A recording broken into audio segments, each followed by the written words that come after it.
View from the Gutters, episode 143.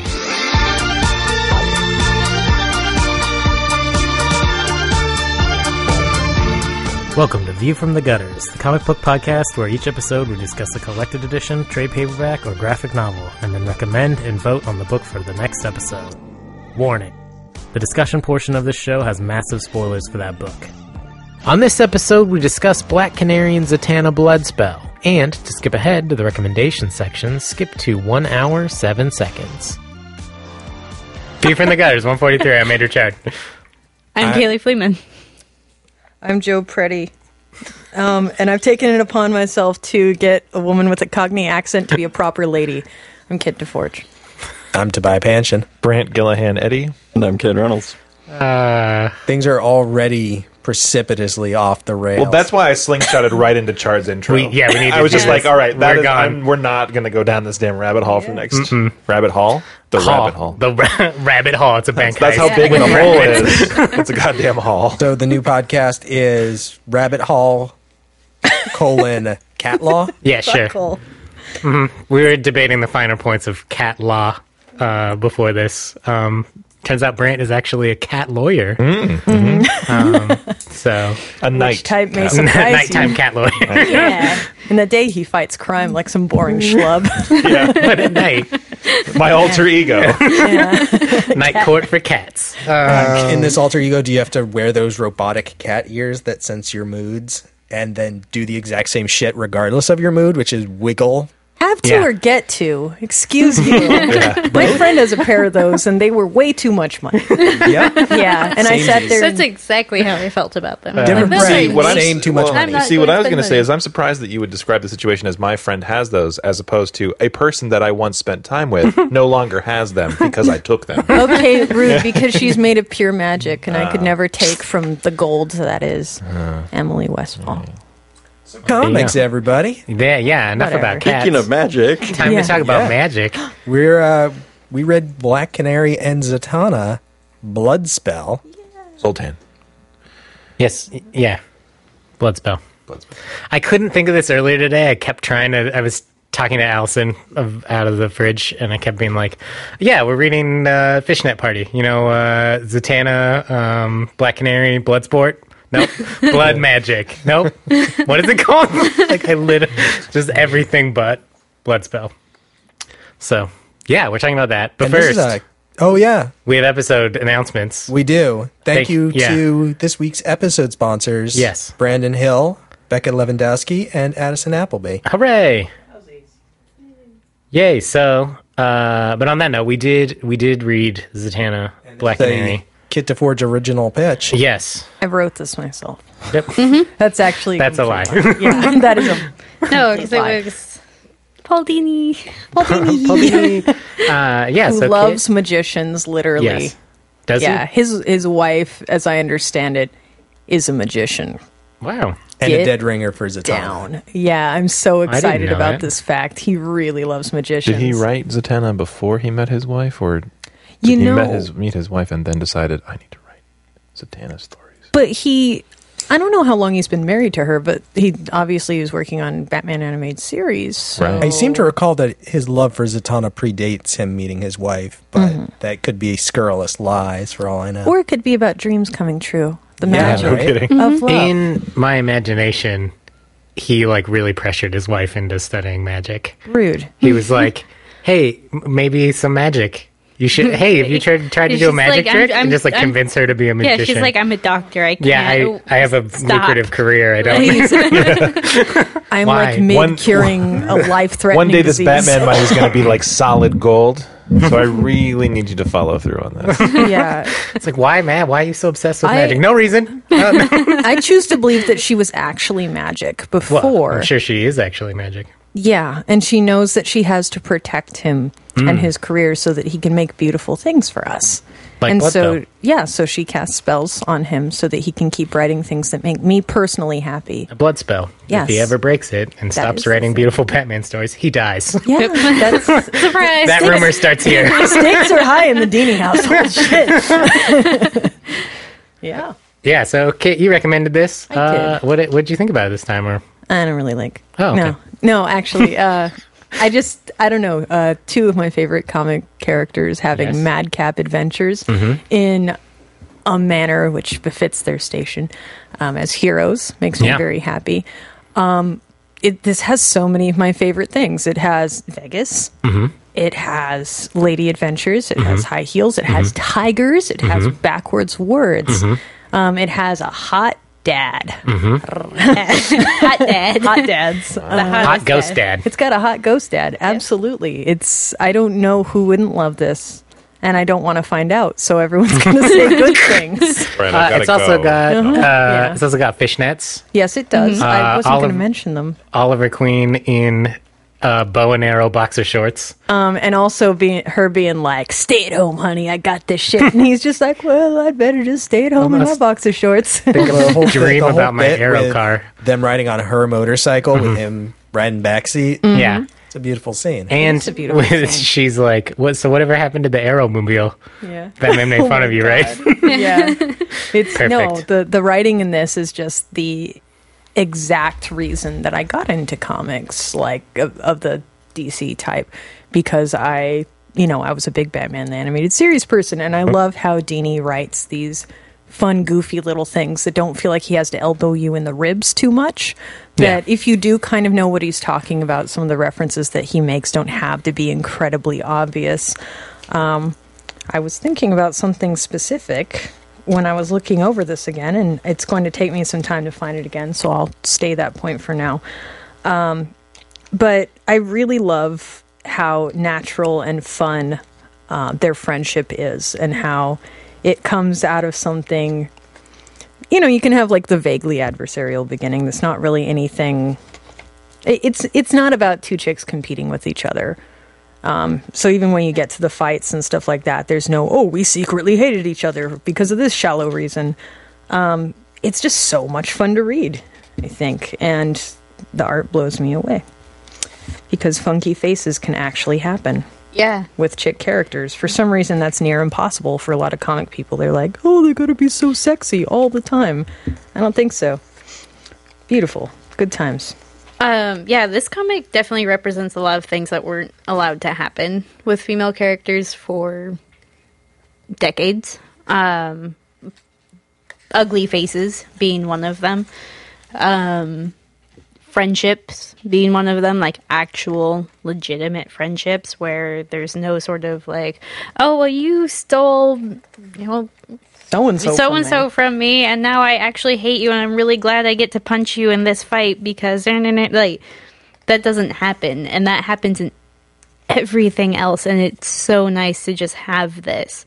And Black Canary is in a happy, loving relationship, and Zatanna is doing well for herself. Like there's none of that typical drama that happens when people when you do the female and their friends. Yeah. Yes. Right. Like it's such a novel approach to this, but you're right. Which is absurd. Yeah. That it is, but it's friendship, fishnet party time. Fishnet friendship. Get caught up in it. Oh, God damn it. Yeah. Okay. So I have a question. I was going to Yes, wait sir. till later, but you guys kind of opened this pathway to conversation. So Please do. one thing that kind of piqued my curiosity is I've been reading with some interest some various voices on the distinction to be made between sexualizing versus sexual versus sexy, right? And how those things can be differing levels of empowered or exploitive depending on how they're presented. So this is a book that's a couple years old now, right? Being written by two men. 2014. Yeah. We decided. So it's like yeah. Okay, so year. not that old. Yeah. Well, here we are at almost the end of 2015. 15, So so- year and a half, 2 Yeah. years. So here's a book that's doing a lot of positive things, like you just discussed. But it's being written by two men, and there are a number of kind of sexual innuendo type jokes. totally. But there's a lightness to them, especially in the context of all those things. And I guess what I'm curious about, since you can obviously speak for all women, ladies. Yeah. No, I can't. I time. thought you were talking to me. Yeah. Well, no, Charlie. All the fucking time. I want to get big beard impressions on this subject too, but Yeah. so I just wanted to kind of work through like is because there's all of these other things around it. Does that properly contextualize it even if the creative team isn't female. I could not be happier that you brought this up, because it was something that I was thinking about a lot, especially in regard to the makeover thing that happens with Black Canary. I paused and I kind of went, would this bother me if it wasn't Paul Dini? I had to ask myself that question. In like if honesty. it was Mark Millar or no, that's exactly what I mean. Is that sometimes I would sit and I'd go, well, does this person's body of work indicate that they have respect for the character or not? And I think that for me, the fact that he writes them as characters rather than objects from the get-go alleviates some of those problems for me. I actually really like the joke about looking like Power Girl. Yeah. Because it's something that they say and then it's turned around like, whoa, sorry, you look like Power Girl, like in kind of this little mini joke there. I think that you pointing out that there is a distinction between sexy, sexualized, and like, I don't know, like, so what was the other? Sexual, yeah.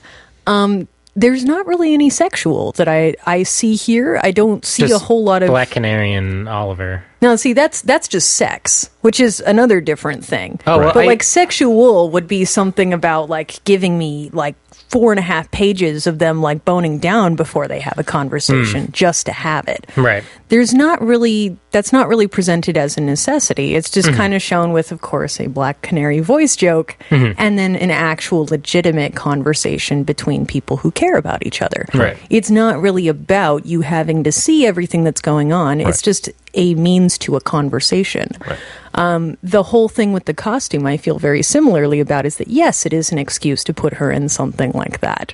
I'm the first to admit that. But I don't feel uncomfortable with it because they already have a plan. They're already able to do other things. It isn't the sole plan that they have and the sole reaction that they have to the situation. For me, it ends up sexy can be fun. Sure. And that's the thing that I can be cool with. Sexual, of course, can be, good and fun and story. I have a problem with sexualized when it becomes a case of, well, what do we do about solving this problem? Let's put on sexy outfits and distract people and have that be the whole thing. Oh, hey, I found a clue. Let me turn around to the point of view and bend over. Yeah, like that kind of stuff. And from the get-go, the beginning of this plot starts with a bunch of women wherein the first person, or the first story that they have is about sending someone in to be the honeypot. Not honeypot. That's a porta potty. No, that's it's right. a honeypot. That's right. That is also a phrase. That's what it is. Yeah. No, it's like it starts with the idea of sending this chick in as a distraction, and that's a plot that I see a lot of men write, but it's really not about that. It's about like using even that as a means to create a fun and interesting premise and story from that. And I would respond to that too, because like it could have been, oh, she goes up to flirt with the guard so that he looks away and something happens. Like you see that a lot, right? Oh, She's like, yeah. oh, hey, big boy, like let's go have whatever. But that's not how she distracts him. She's like, walks up and goes, Yo, someone's robbing the basement. Down. Like that's that is in no way. Yeah, worst guard ever, by the way. He's like, oh, okay, I'm gonna leave. Dude, like, pretty lady, you got use a me, radio, right? dude. Like, what do you got? No, I know that too. Sense. But you know what I mean. Like it could have easily been like, here's a woman using her sexuality to distract men.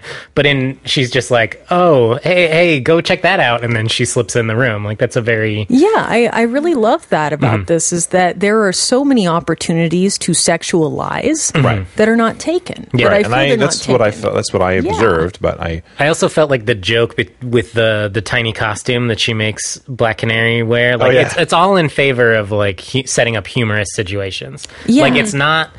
The point of it isn't let's get Black Canary in the least amount of clothing possible. It's like let's set up a lot of jokes. And I think that one of them being she shows Black Canary, she's like, I'm not wearing that. And Zatanna's like, you wear less than that with your regular costume. Yeah. Making fun of how little she wears, how little other artists draw her in.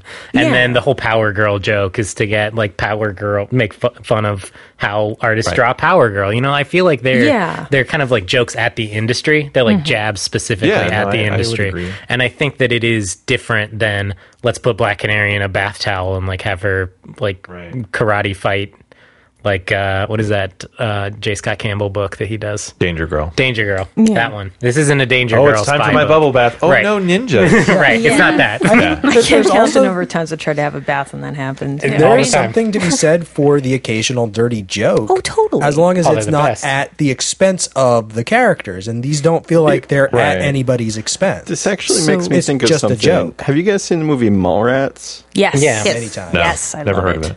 Where like they're talking to Stan Lee and he's like, your friend is really obsessed with superheroes having genitalia, sex. yeah. Hero genitalia, yeah. Yeah.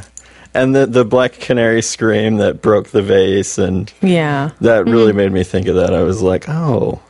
So They touch upon that a little. I have two things I want to say. First is, well, I'll start with the connection to the Black Canary thing. Like, how does that not knock Oliver like onto the floor, screaming his head? Well, you don't know what way she was facing. well, That's how I like to say it. It's like, there's ways Yeah, I in mean, which there's that could some- work. First if off, their she's yelling down relationship the is hallway. very healthy, so I'm inclined to believe that there's some degree of getting used to things. Also, this I isn't think their he's pretty first used to rodeo. I'm Yeah. sure Well- the first time it did almost knock his head off. well, I'm just saying there's a kinetic component to this. I mean, ability, we don't see into the bedroom until after everything's over. Maybe he had like giant Oh, that would have been a earplugs great joke. and Like huge the things headphones that on. like industrial workers Yeah. wear. Like the lawn mowing, They've had like a here. relationship Yeah. going on. They know how to practice Safety, safe it's sex. important. I also feel like Protection is important. Yeah. so in that kind of sexualized versus sexual versus sexy dynamic, I think the other thing that I found really appealing, because I've become so very conscious of this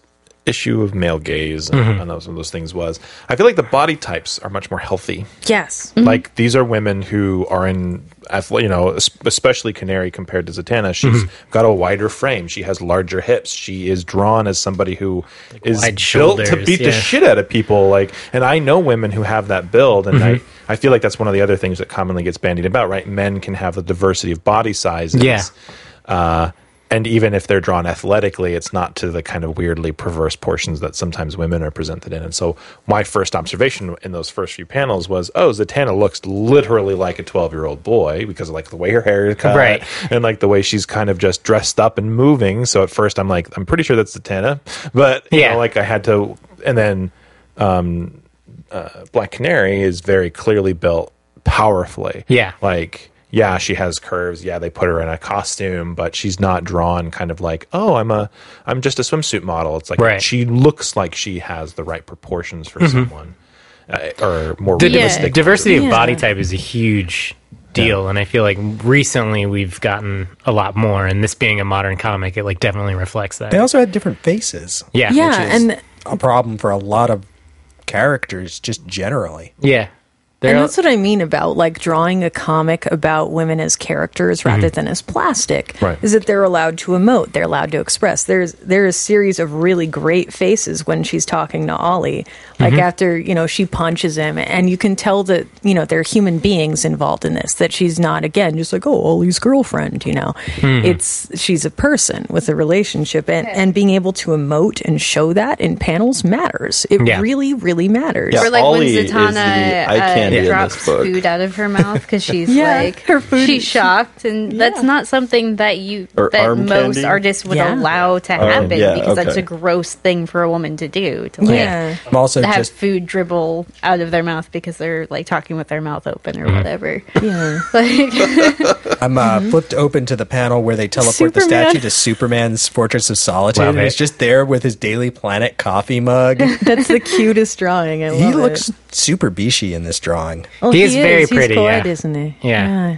I also just like his response where he's like, keep this there. Okay. I have a feeling that happens a lot in the DC universe, though, where people like send stuff to Superman. Oh, yeah, They're they're just like, oh, we- Superman, take care of this. Yeah, It's make like, sure nothing oh, happens all to right. this. Like lock it up in the fortress or So whatever. But- Oh, sorry. No, I just wanted to say another thing because you brought up one of my favorite subjects ever in asking that question.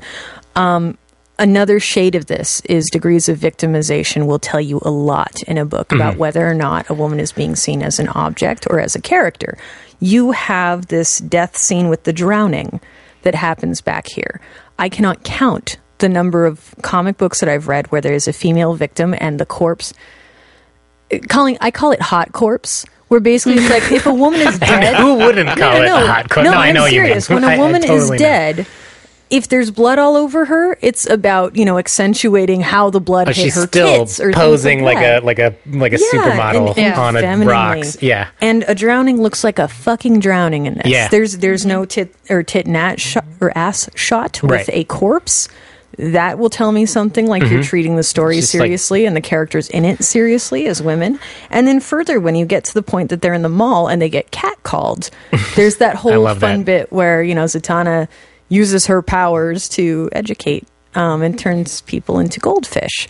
And it's fun because she can have her fun with it, and it Right. doesn't have to paint her as shitty or vindictive because Right. she makes a point of going, oh, they'll turn back later. they'll be fine, and you see them later too. Yeah, and so there's a point of, I contrast that scene of being catcalled with what I was reading in Azzarello's Wonder Woman recently, is that there's this running bit where Orion is kind of like trying to slap Wonder Woman's ass or make these comments with her, and all she does is sock him, but they play for laughs more the fact that he keeps getting away with it. And there's a huge difference there where there's never any real sense that even though Wonder Woman is crazy powerful, that she's ever getting any kind of comeuppance or anybody's learning from it.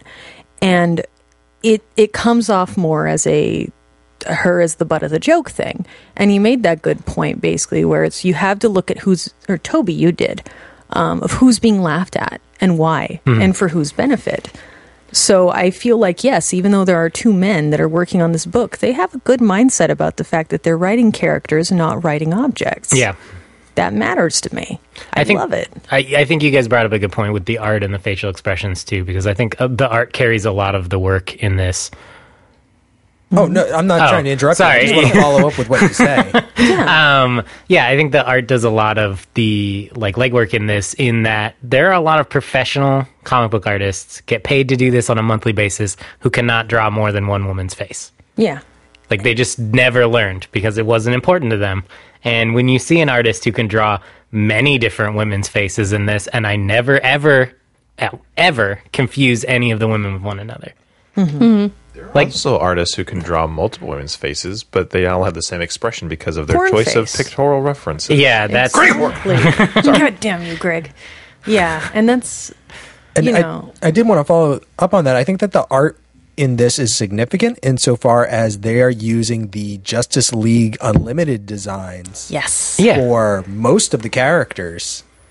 And I think that this book is very specifically aimed at an audience of people who grew up watching those cartoons. Absolutely. And it's like, hey, did you like reading Justice League Unlimited? Here you go. This fits right in with that. Well, I mean, you're it's Paul going to Dini. recognize all Yeah. these characters. It's Paul Dini, and I think it's specifically trying to appeal to younger female readers. And I think that this is a very appropriate book to hand to a 8 or 10-year-old girl.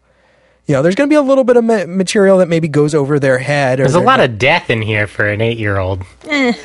I guess I always skew low on those numbers, yeah, I guess, I know, because I but- was exposed to a lot of adult Right. material. I mean, when I was 10 years old, I was reading Barefoot Gen. Yeah, I don't know that they would enjoy it as much, but Right. if they have watched all of Justice League Unlimited, then Right. But basically what I'm saying is if you have a young girl who's interested in superheroes, who's watched Justice League or maybe Teen Titans and wants to read a superhero comic book, I think this makes a very compelling argument for being the one to hand them first and go read this. Yeah. See what you think about it. What are you interested in? What did you like about it? What did you dislike about it? What can we pitch to you next? yeah, I would not hesitate to hand this to a 12-year-old. I do want to make a comment that although it has the sensibilities of JLU, it is still a different style. So if Yeah, somebody hears absolutely. what we're saying and is like, oh, well, I'm not a big fan of that animation style. Yeah. It's still very, It's- what's his name? It's not the same style, but it is the same design. It's the guy who designed Bruce Timm. Timm. And then yeah, it's not a Darwyn Bruce Cooke. Timm style. Specifically when you see Apocalypse and the female Furies, Fatal Furies, Yeah. Granny Goodness. Granny and the Goodness. Fury. those are the same designs. And I'm actually super happy that we got some Granny Goodness in this book too, because She's the best. yeah, totally. Because when I was young, those were some of my favorite episodes. Oh, absolutely. Like they were just so intense and She- fun to watch. An amazing voice actor. Oh, totally. in that I show. hear it when I read this. I think it's a guy, but I love it. Yeah. Like, I think he does a cool old lady voice. Yeah, I've never been sure, and I haven't looked it up. Yeah, I don't remember. But I love that voice. And I totally heard a lot of the JLU voice actors in this in my head. Yeah. Because did I think too. you guys are all correct in that. I mean, it's Paul Dini's. It feels very much in that vein. Well, he's got the voices and everything down so well from, Yeah. I think, the animated series. That Granny does the Lambkins thing that I have very vivid memories of how, Granny would talk in those when I was young. I wish that there were more books out there that if you loved JLU and Justice League cartoons, that you could hand people from DC that wouldn't be like, oh, you're immediately confused now.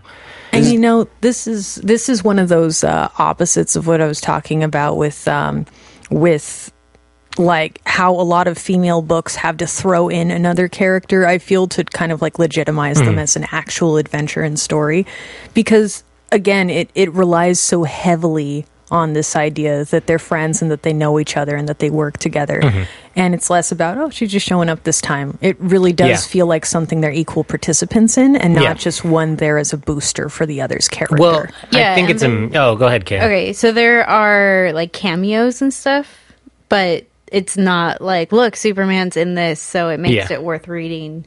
And the villain is female and is not like, oh, now we have to face off against this major villain because all the boys are gone doing actually important work, or whatever, which boy stuff. frequently happens. This is like a legitimate, this is a threat to me. I'm calling in my friend. You're teaming up and we're going to solve this and fix it. And it's the standard superhero story, but told with women, and it's sad that feels so fresh and like... Yeah, it is sad that feels so novel, because it is just good writing. It's like, oh, Black Canary gets involved with some magic. Who's she going to call? Zatanna. Boom. Logical. Like, that's not a huge leap to make there, but it feels like genius compared to how they usually write. That is the one thing about this book. The opening feels a little tacked on with them meeting The as younger retcon? kids. I do agree with that. Yeah, for sure. and like I understand that it's establishing them having like a long-standing relationship together, and that it does something. But it's like, really, they were like hundreds and hundreds of miles of the Himalayas, and those two people just happened. I don't know. But it's kind of a hilarious way. Yeah, to it start is, a and it's a relationship, good too, scene. so that's cool. It just felt a little bit, I don't know, didn't quite like it. It was a little off-putting, like right out of the gate. Yeah, I think it did a good job, though, solidifying that they have a long-term friendship, and that especially that's backed up by the scene when she first goes to the satellite, like when she joins the JLA. It kind of like adds a little bit of like, oh, well, Black Canary probably recommended her because they've known each other for so long. Right. I'd go as far as to say it wouldn't have worked at all to have that in the beginning if you didn't have that JLA satellite scene. Like I feel like if they didn't have that scene at all, it would have then I definitely would feel felt a lot tacked on, more of the kind of like, well, you're just doing this to kind of like tell me that they're friends rather than show me that they're friends. But I think these other instances set up different aspects, I guess, of their friendship and of their relationship. And The Granny Goodness scene, same thing. With the costume changes. Yeah. The sweet late 80s, it was like late 70s, early 80s costumes. Yeah, like if that exact scene had happened, but instead of being in the like out in the mountains in the wilderness, if they had been in like a back alley in Kathmandu or something like that, like Zatanna is training in magic, Black Canary's like training in street fighting. They just happen to cross paths in this one city. Like I would have had no problem with it. It's just because the Himalayas are remote. Yeah. And like it just seemed a little bit I feel like weird. it is easier to run into someone when you are the only two people in a large empty space as opposed to a crowded space, though. Like we always think of like cities as more like. I think it's just established as badass points. Sure. Because who the fuck is going to be in the goddamn Himalayas except for maybe badasses. two badass motherfuckers that show up, looked up the voice actor for Granny Goodness, by the way, Ed Asner. Ah, Makes sense. Okay. Yeah. Fantastic. Thank you, Brett. Yeah. Kaylee. Yes. You remember the other day when we were talking about that scene in The Brave and the Bold where they're singing the song, the thinly veiled song about superhero junk? The Birds of Flash Prey? being too fast. Oh, yes. Yeah, things like that. For some reason, that kept, like, the tone of this just kept making me think of that song.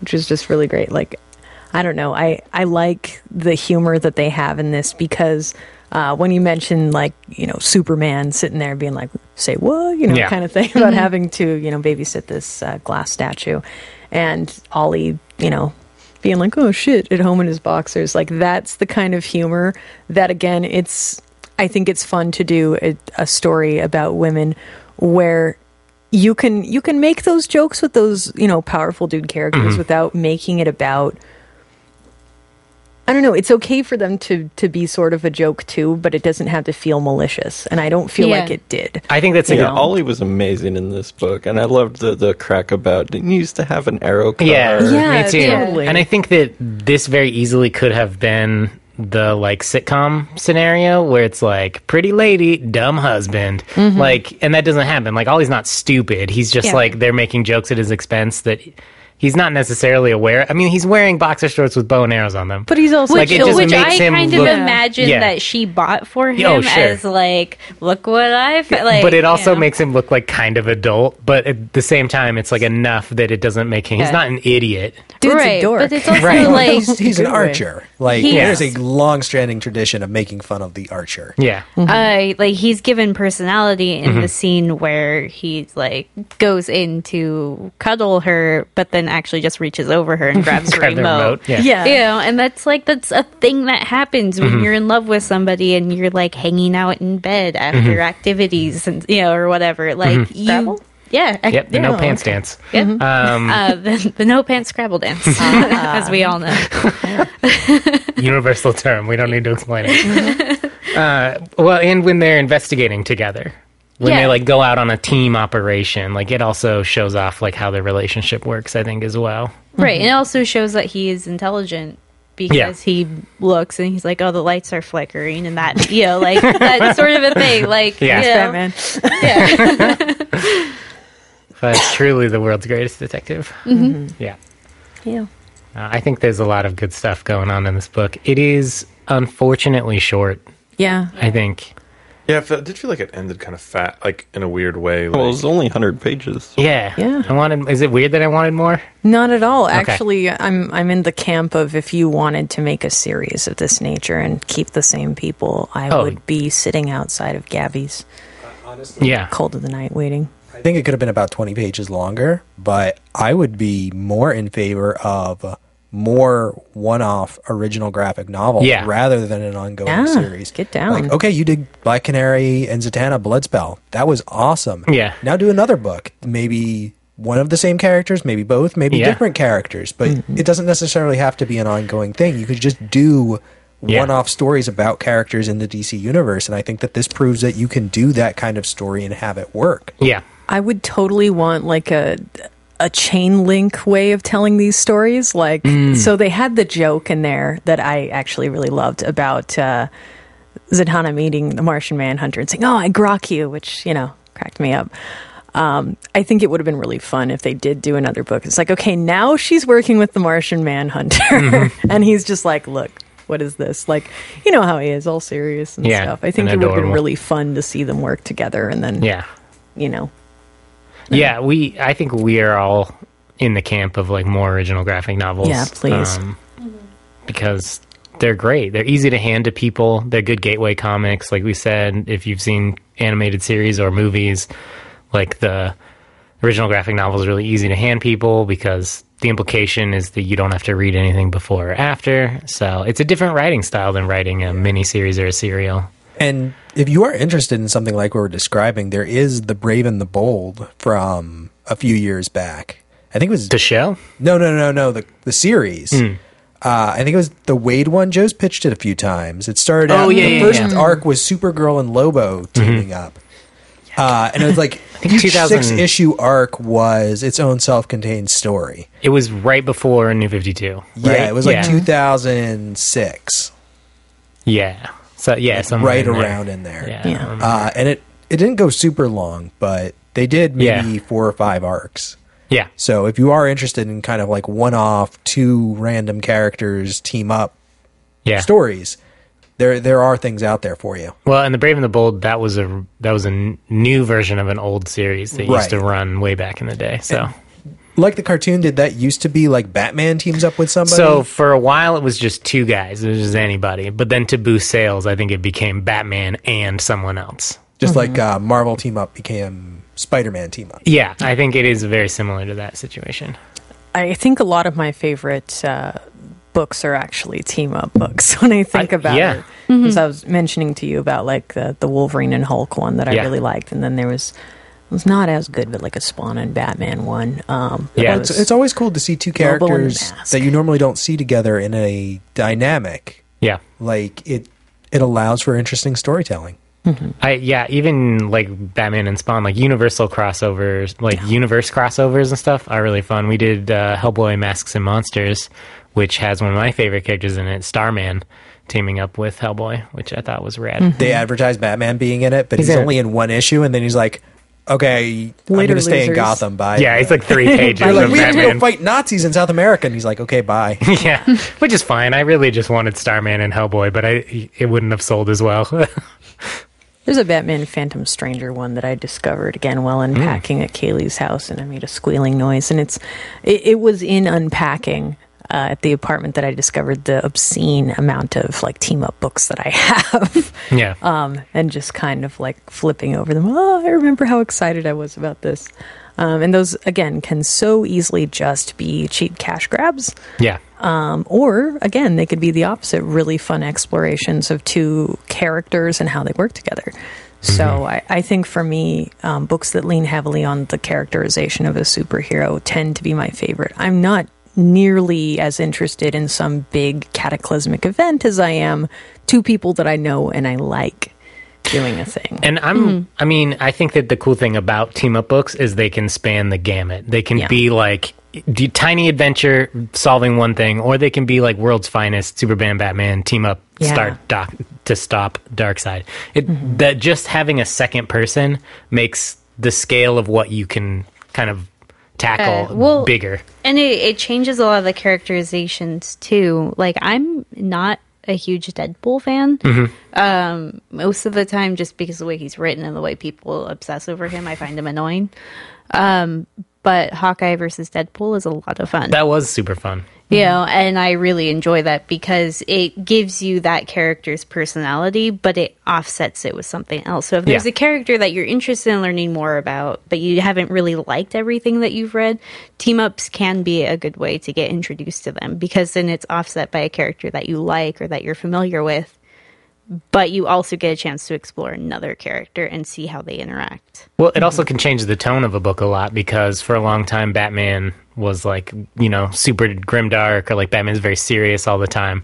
And then when you do team-up books with him and Clark, like you get a lot of, some of my favorite jokes ever come from Batman and Superman team-ups. There's the one in Public Enemies where Batman's like trying to take the kryptonite shard out of Superman, and he's like, or you could push it in further or whatever, and I don't remember exactly how the joke goes, but Batman like gets mad at him, and he's like, purchase a sense of humor, won't you? Like, well, I think that's one of the reasons why the Batman Robin dynamic has been so fruitful through the ages, is because they can play off of each other. And it was really, that's why the Dick Grayson Damian Wayne team up was so cool, because they were inverting that dynamic, where suddenly Batman is the one who cracks jokes and Robin is super serious. That's great.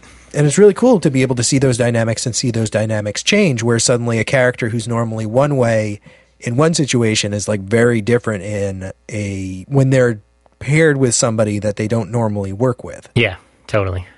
Wolverine, I think, is a great example. And he's like, by himself, he's just like grim, grim, grim, grim, grim. You team him up with a plucky young girl, and suddenly Ms. like Marvel, ultimate big brother.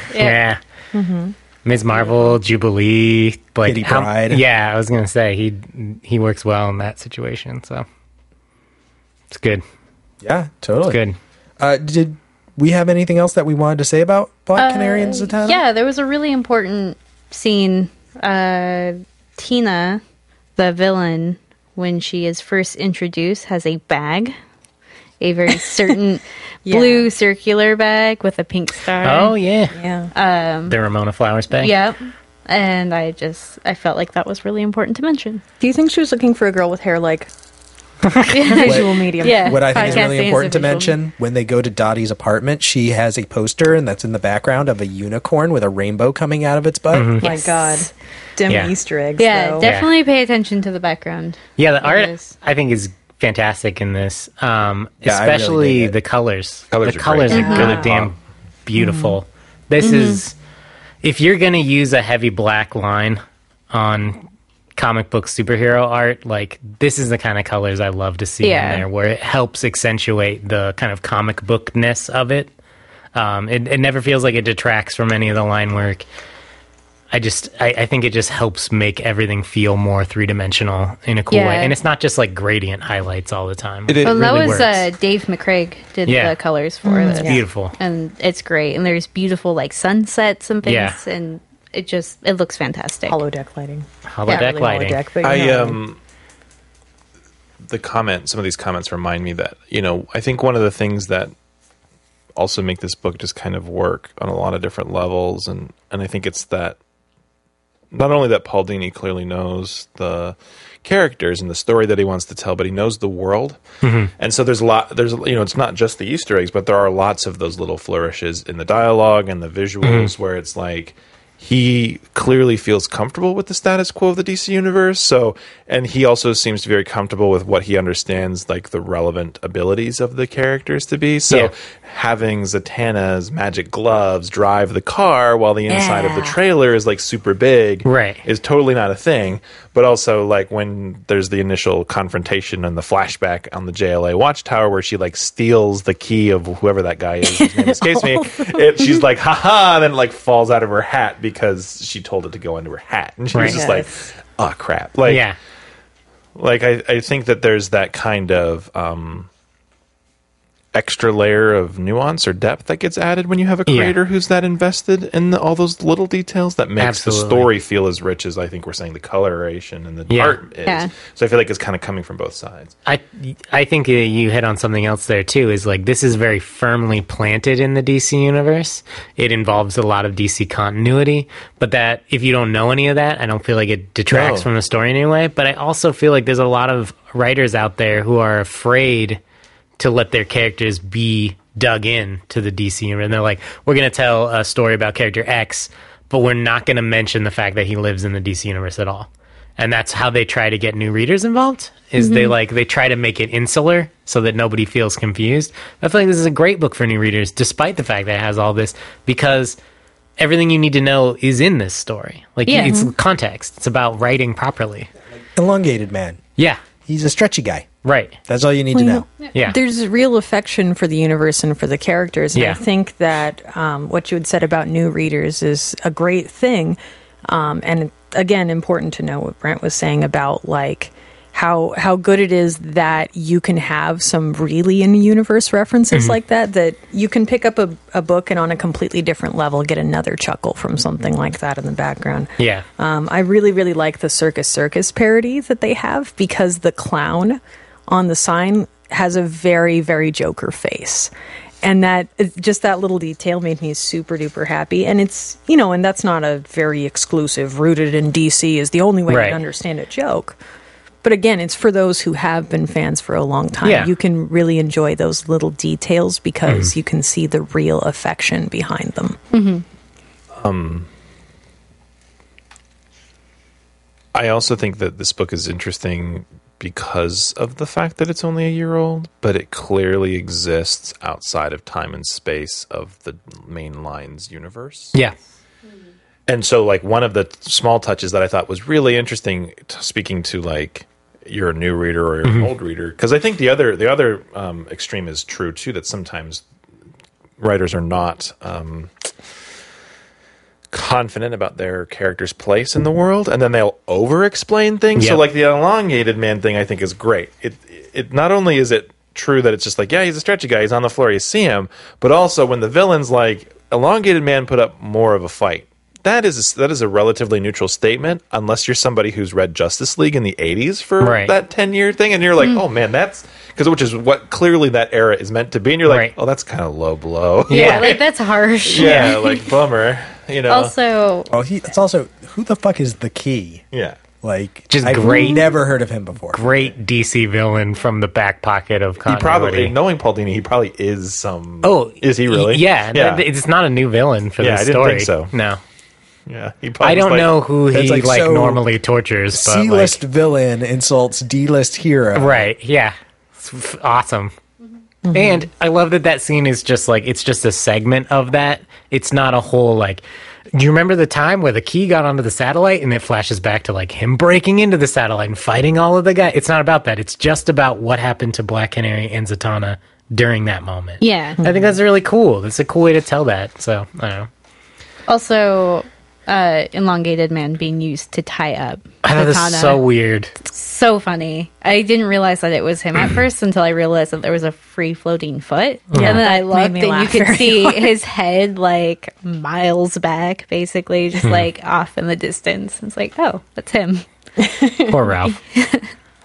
Other thing about art that I want to throw in here. Yeah. Action scenes have not been commented upon. Action scenes pull no punches Yeah. in this female-fronted book. There is blood that comes from mouths. Yep. People are kicked in places, Yep. various places. And when they do this full-page kind of thing of Black Canary during this fight here, it's really great because, again, so many times you have a fighting scene occurring with a female character where it is just an opportunity to show her assets. And I Yeah. don't mean her fighting. Right.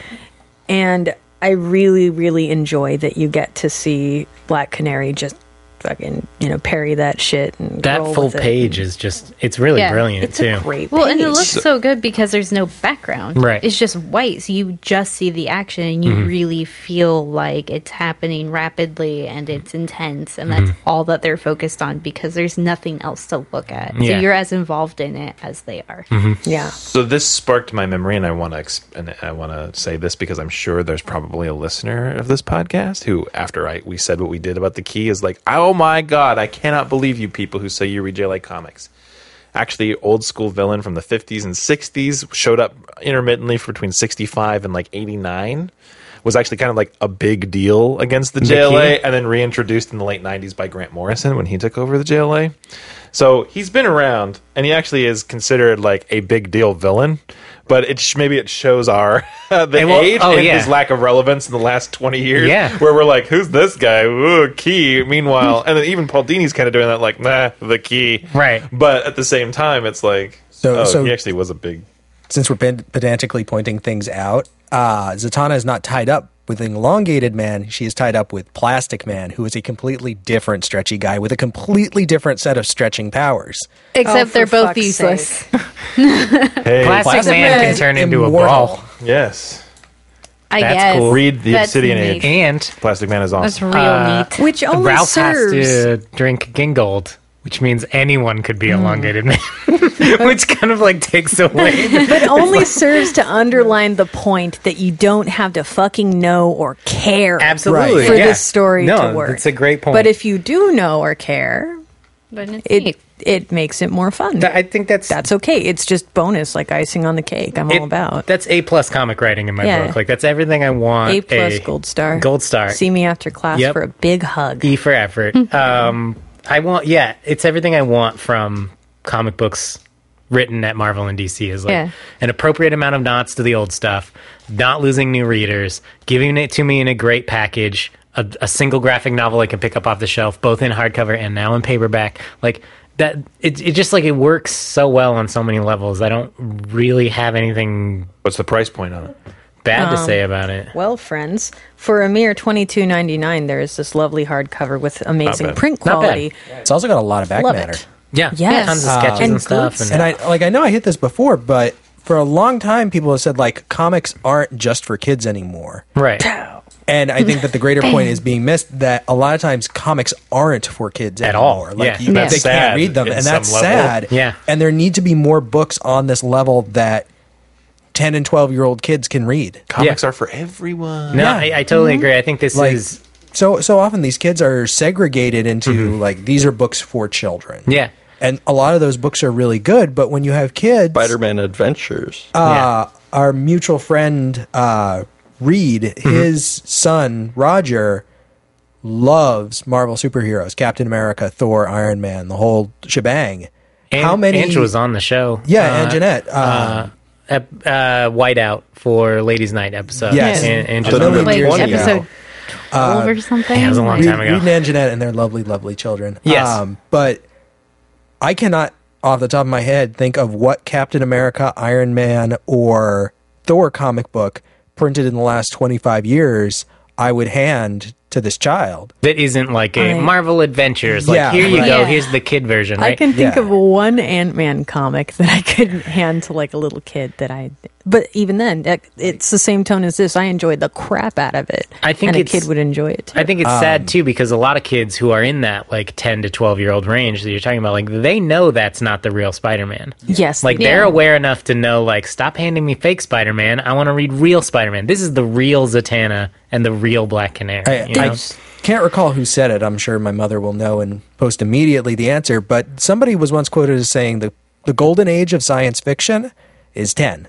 Mm-hmm. And I think that the same thing is true for superheroes. Yeah.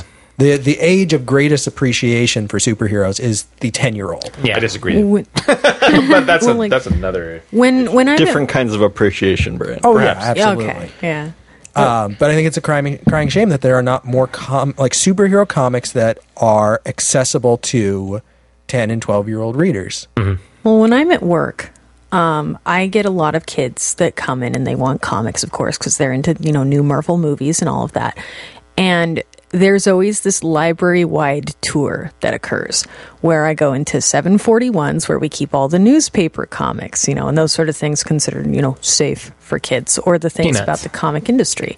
There's another corner that we, say is for adults. And typically speaking, I'm like, okay, well, I'm not going to drag a kid over to where Swamp Thing is. But you can also go around in our juvenile section, but 9 times out of 10, you get any kid that is between like 7 and 11, and they will look at you like you're crazy because it's only things, again, like Owly and Baby Mouse and, sometimes like the Avatar books or something like that. But it always ends in the teen section with me because of that lack of option. Because if I want a kid to read something that they want to read, I have to age up.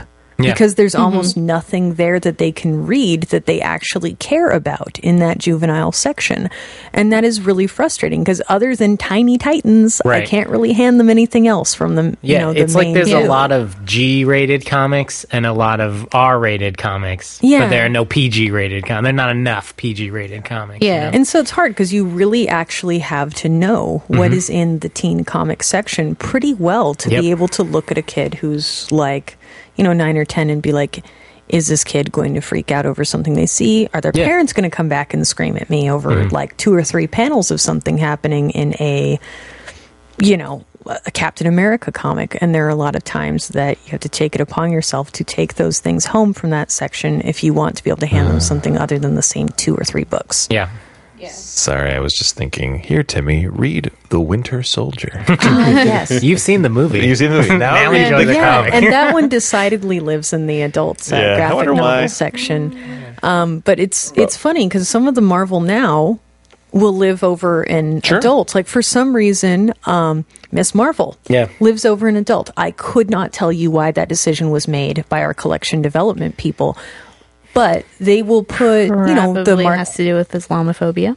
yeah, and I mean, I wasn't Or going to they say just it, they don't but know. They may have not read it and been like, well, most Marvel comics are full Yeah. of for adults. Let's just be safe and put everything in adults. But that's a huge problem with I working in the agree. library in that respect is that a lot of the time there isn't enough actual knowledge of the material Yeah. to place it in the right hands.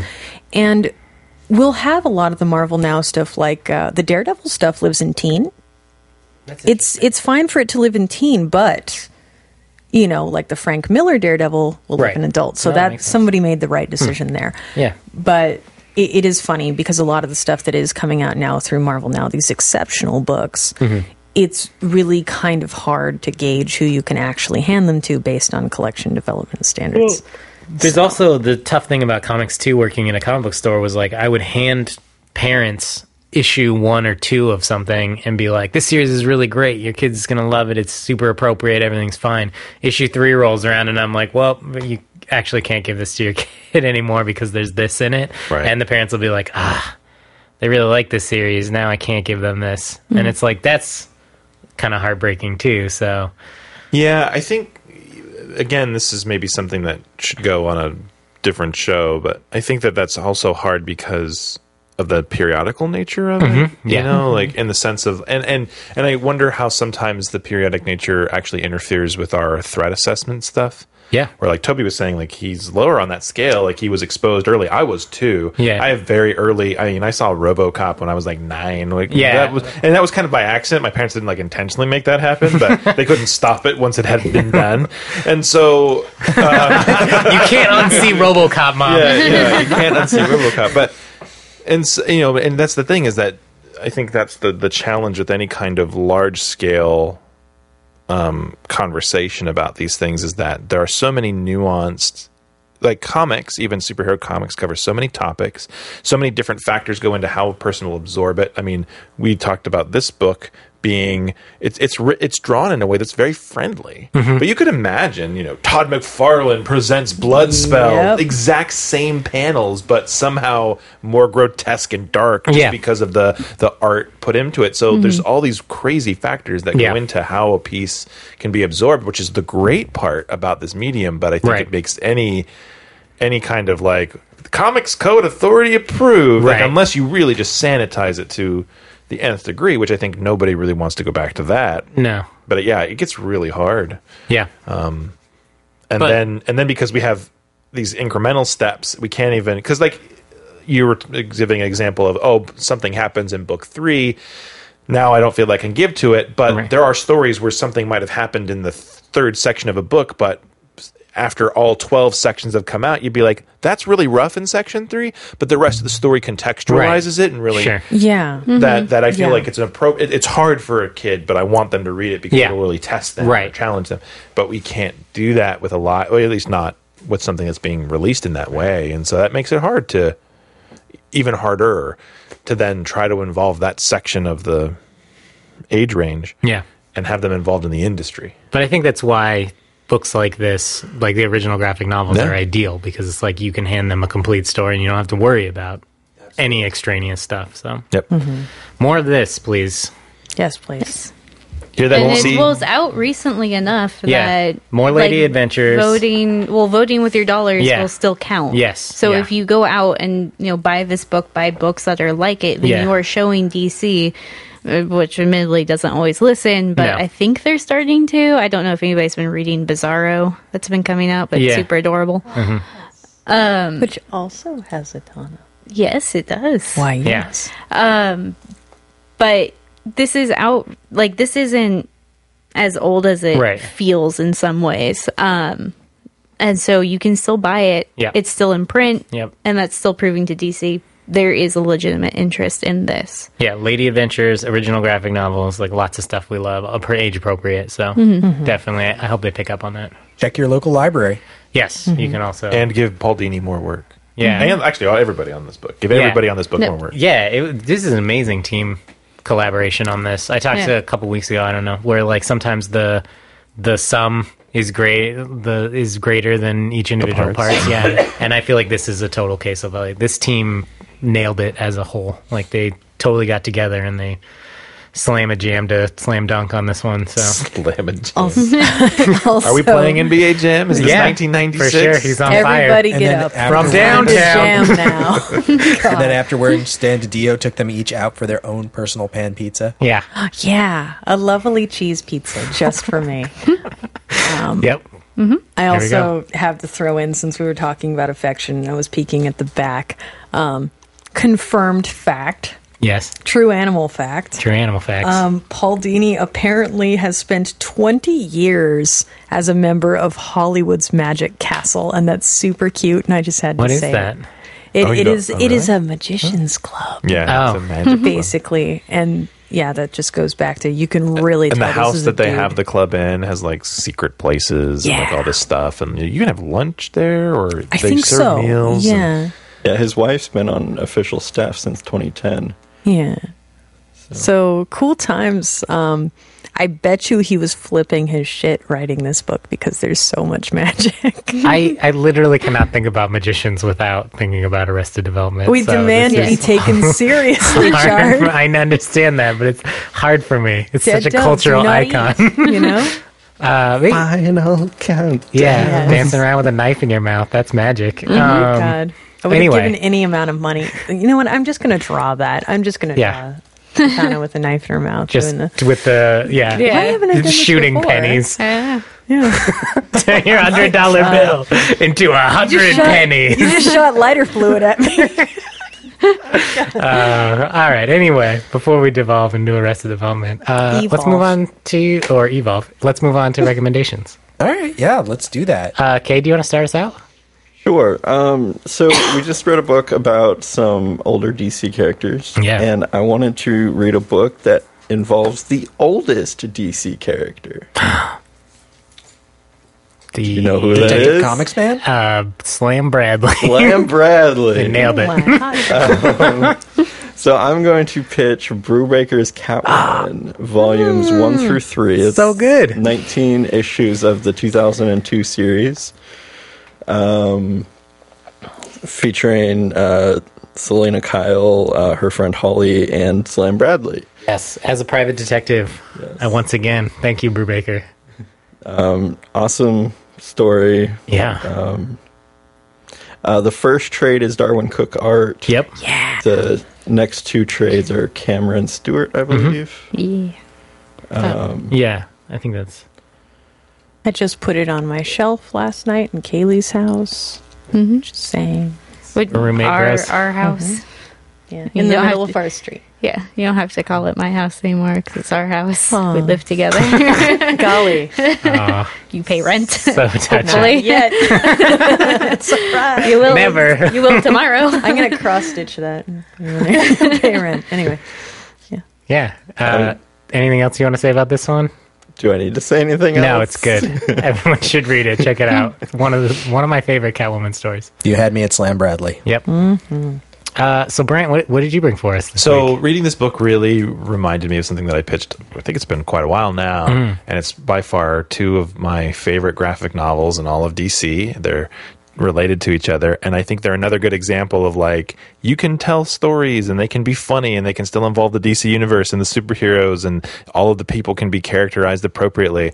And so I want to pitch Keith Giffen and J.M. DeMatteis's formerly known as Justice League, and I can't believe it's not Justice League, which tells the story of all the people who were on the Justice League in the 80s, except for Batman and Martian Manhunter. So all the B-list guys that were the Justice League at the time forming the Super Buddies and trying to right wrongs and do things, and being run out of, like, a renovated gas station, I think, by Maxwell Lord.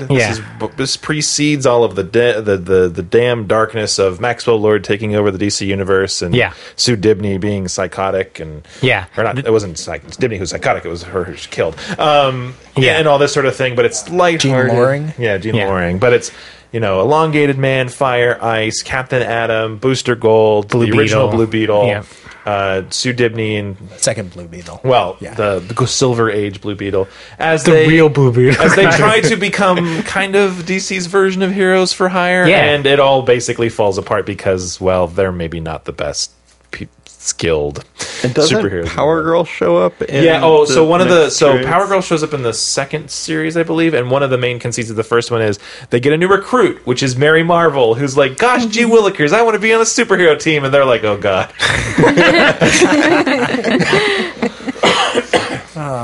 So the art's fun because it's kind It's of an amazing book. Yeah, art's fun, humor's great. It's just, they're really fast reads. The second one's not as strong as the first, but it always will hold a place in my heart. And it's kind of Giffen and DeMatteis at their finest, which sadly we may not get much of anymore because I've heard they're not working together anymore. So yeah, that's my pitch. Cool. So I'm going to pitch a book that I've actually been meaning to pitch for about 4 or 5 weeks now, and every single week I bring it, and I'm like, I'm going to pitch it this week, and then at the last minute I pitch something else. But not this You time. waffler. And the reason that I'm I was waiting to pitch it until there was more of it, but then at Rose City, I found out that it had been canceled, which sucks. Yeah. And so I was like, okay, well, the trade's going to come out. It's going to be the whole thing. I can pitch it. And I've been waiting and waiting and waiting, but now it's finally happening. I am pitching Secret Identities. Oh. And this is an Image series. There were only 8 issues made. And it's a really cool examination of Secret Identities. It's about a superhero group called The Frontline. Based in Canada. Based in Canada, in Hudson Bay, in the rotting corpse of a giant alien that they beat up. Yep. Many of the characters are kind of similar to famous heroes that you would know. So there's a speedster on the team, and he goes fast all the time. So he started up like 3 different families. Thank you. all around the world that he splits his time between. There is a brawler character. I can't remember her name off the top of my... Or Punchline is her name. And in her Secret Identity, she is a stand-up comic who nobody likes. Yeah. Like, everybody hates her act. And she's really, really popular as a superhero, but really not popular at the thing that she's actually, like, super passionate about. I can relate. And so it kind of goes into her character. And there's a Batman-like character who has a secret prison of all the criminals that he's caught. And he does something that I'm not going to spoil to those people, but it's kind of but it's a really cool series, and it's kind of this really interesting examination of superhero secret identities and what they do and kind of what the various knock-on effects of having a secret identity are. And I was really loving it, and they canceled it. But now we can read the whole thing. Yeah, which is sad. It's written by Jay Farber. Yes. Yes, Jay Farber and Brian Joines, right. and drawn by Charlie Kirkhoff, and I cannot pronounce the last guy's names. It's Elias Kyriazis, isn't it? Yeah. I think he's Greek. Isn't Jay Farber the Noble Cosmos? Yes, Jay Farber wrote Dynamo Noble 5, Cosmos. Yep. My Secret. Okay, and he's Image local here, superhero. isn't he? Yeah, he's a Seattle guy. But he's been like doing examinations of superheroes for a long time. That's kind of his bread and butter. Yeah. Unfortunately, this follows a trend where his books tend to kind of get canceled or fall apart. Like, he does some really interesting stuff. Well, Noble Causes ran for a long time. It ran for a Dynamo pretty decent 5 time. was like 6 trades. I think? Yeah, but 5? they're all. But the problem with both of them is like they were really disjointed because he had periods of time where he like couldn't put them together and like all this stuff, and like Dynamo 5, he was working with Mahmoud Assar and like great artists and stuff, but he's kind of been plagued, unfortunately, with like he can't necessarily get a consistent thing going all the time, and and I think part of it is just because he does some really great work, but just pitching it to people can be kind of convoluted because you're like, it's about superheroes, but there's all this weird stuff. Well, knock on wood, the Copperhead keeps going because that's an awesome series that he's writing right now. So check that out if you like space lady cops on alien worlds. And I know I do. Kit, what would you Were like you guys to about to high five or something? It looked like Kit and Kayla were about to did high it in five when our I said hearts. space Yeah, lady actually. cops. We are lady cops. Yeah, space lady cops. Kit, what do you got for us this Reading week? What's directly off the book. Blood, Guts, Major Weaponry, and Complete Anarchy. The Mask. I really, really, really want to talk about Arakuti's mask.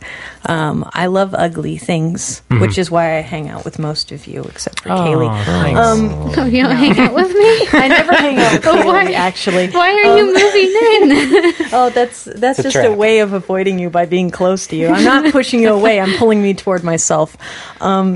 I guess that makes sense. You're not moving into this bad bedroom. You're just going to live in her walls. Yeah, absolutely. Like a cat. Like I do already. Yeah, like cats do. God. Terrifying. So The Mask, for those who don't watch movies, or didn't watch any movies in the 90s, was a comic that was wonderful about finding a mask that was a mischievous mask that when people put it on, it gave them their wildest and craziest desires as Isn't powers. that Loki's mask? Yes. Yeah, okay. Yes. Cool. Tying it all together. Yeah, and so what happened is the character, the first one has Stanley Ipkiss, but the mask goes through various people doing various things once they get possession of it. But big head, horrible, green-headed, cartoony, not superhero, kind of just whatever you want him to be. You can get cartoony powers. You can mow people down with like a Tommy gun that you produce out of nowhere. I have a ridiculous affection for cartoon powers. I love like the amazing slapstick. I was just going to say, then you're a fan of Marvel's slapstick. Oh my God, Brant, I could hug you, but you have 2 pockets preventing me from doing that. Is this a different character than Madcap? No, I could. Who also has cartoon powers? Oh my God, from yeah, Marvel? like I have these. There are like 4 issues of the Amazing Slapstick that they put out. A costume I've always wanted to do, but I love cartoon powers. I love stupid, ridiculous Looney Tunes type madness, and you get a lot of that in this book. But you also get supreme carnage and really fantastically ugly 90s colors, which is a thing that if you could see this book. This is in our Cootie book. So John Arcudi and Doug, I'm not sure if it's Mahnke or Mahnke. I never really... Yeah. I've never known. Or Mahnke. Yep. Feature some of my favorite drawings just in all of comicdom because they're so obscenely ugly.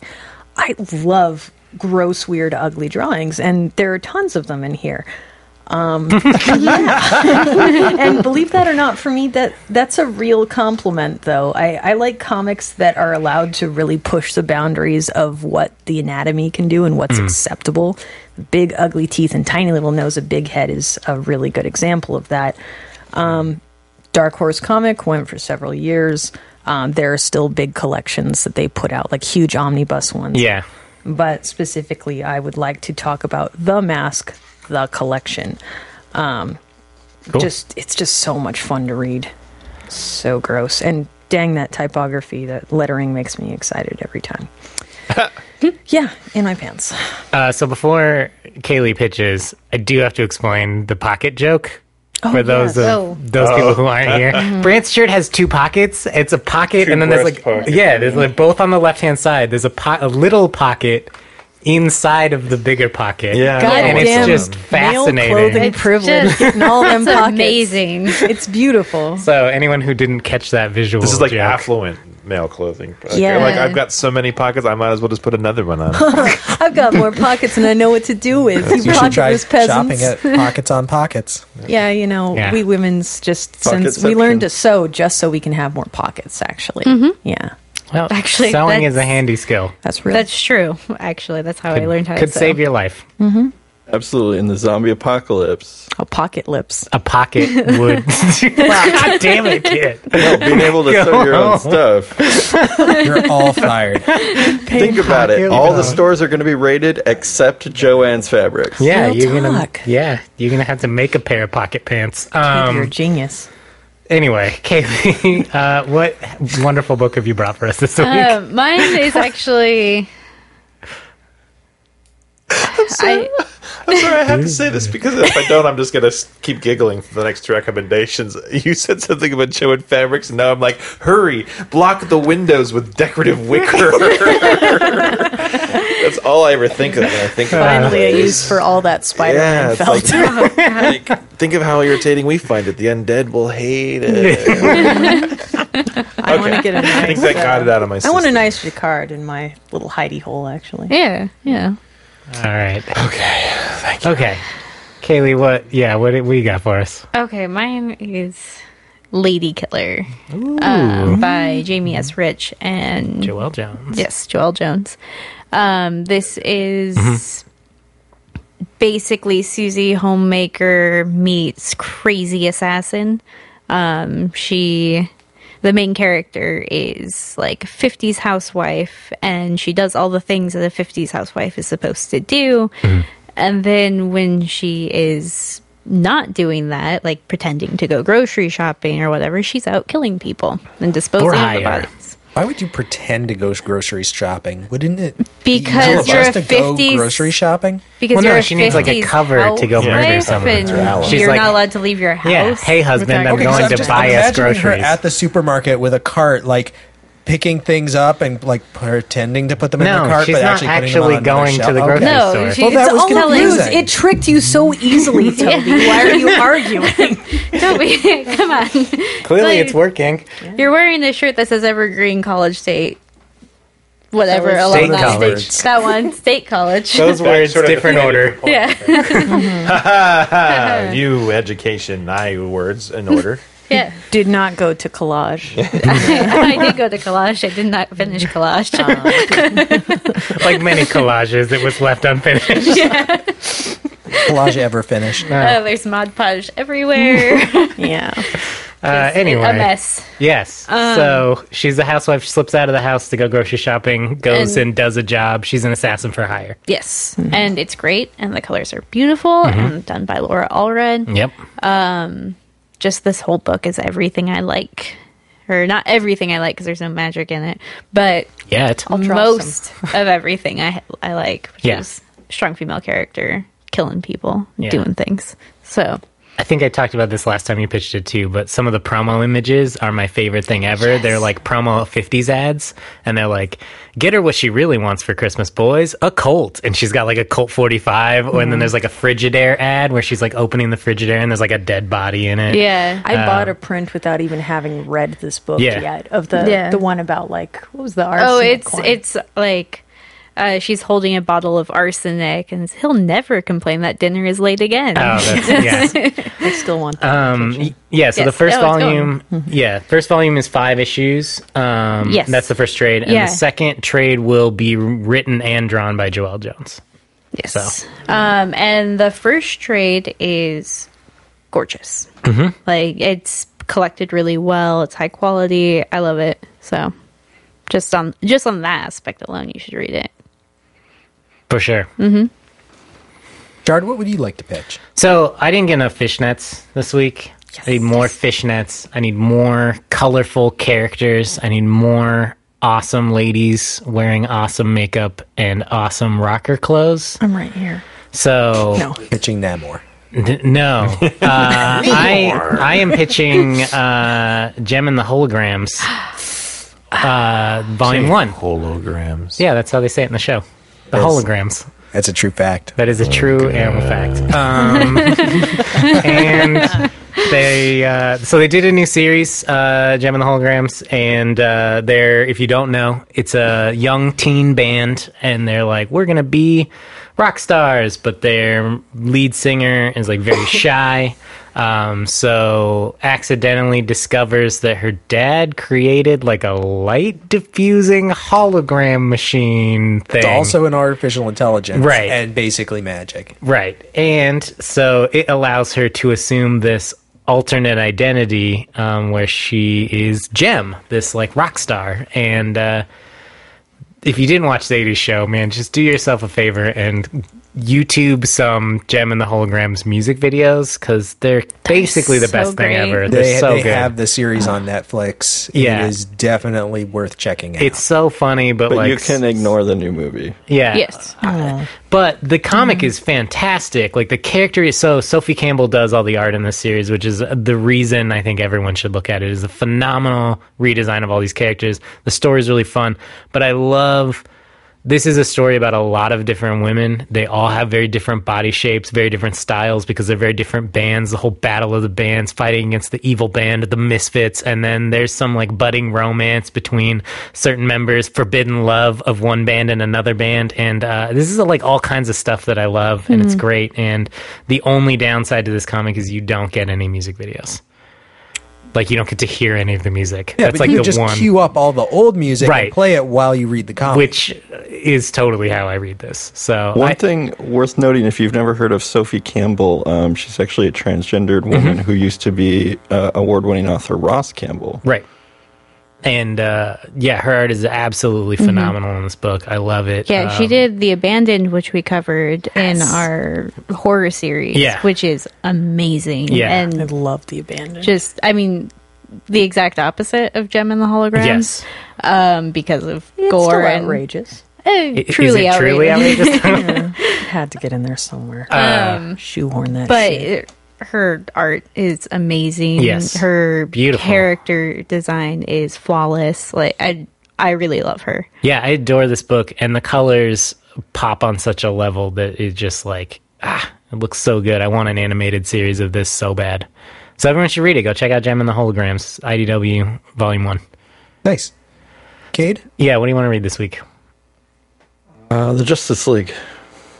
Brant, what would you like to read this week? Arcudi wrote like one of my favorite arcs on Aquaman ever. Is that the Magic Water Hand one or the Hook Hand one? Yeah, it does start with the Magic Water Hand, and then love it goes the Magic into Water Sub Hand. Diego. Yeah.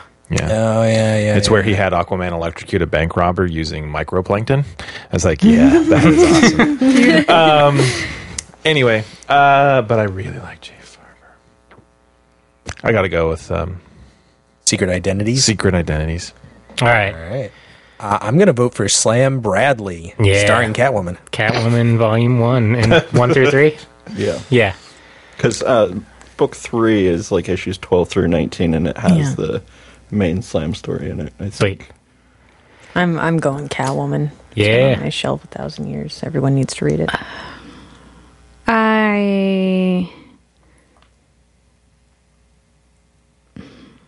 I'm going to vote for Gem and the Holograms. Yeah, buddy. And what do you want to vote for, Chard?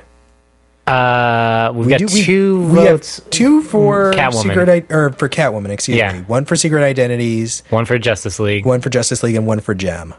So you can create a tie. Yes. We do have a system in place for this. I can't vote for Gem, but I could vote for Secret No, Identity. you can vote for anything that's Well, already got pitched, one vote. I pitched Gem. Or yeah, Right. You can't vote. So- You could vote for I could Justice vote for League Justice League or Secret Identities. and then force a runoff. How exactly does the runoff work? Anybody who didn't vote for one of the 2 books that is in the tie can re-vote to pick one of those books. What if it's your own book? You can't vote for your own book. Oh, okay. Well, I don't know. So if we go into a runoff, I have to pick the... Okay. Yeah. I am going to pick Catwoman, though. We discussed it on Out of the Fridge already. There's a mini series. This is just to clarify this. There's like a 4-issue mini that is now collected in the new volumes of Catwoman. That is a story with Slam Bradley and Selena Kyle. And it was also written by Ed Brubaker and drawn by... you know what I'm talking about? It's Selena's Big Score, I think. I think so.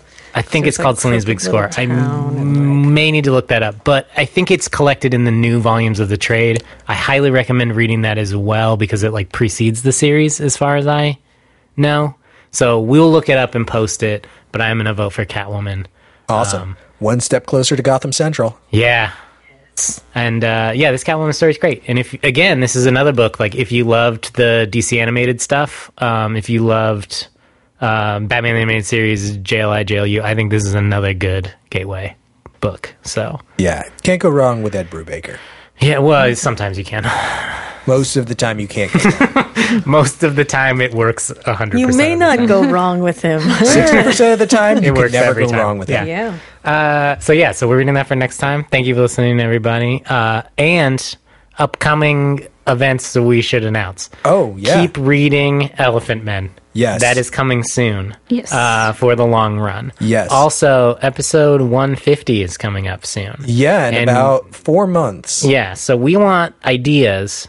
So Yeah, if so- you have, if you want us to do a Q&A, Well, I was going to say, for the previous 2 Mm-hmm. 50-episode increments, we did the 3 Crisis books and Watchmen, which Mm-hmm. Right. were significant works. in the DCU, yeah. Yeah, so if you have an idea for what you think is a historically significant comic that you'd like us to talk about, shoot us an email or post on our Facebook page. Not the Dark Knight and Returns. let us know your suggestion.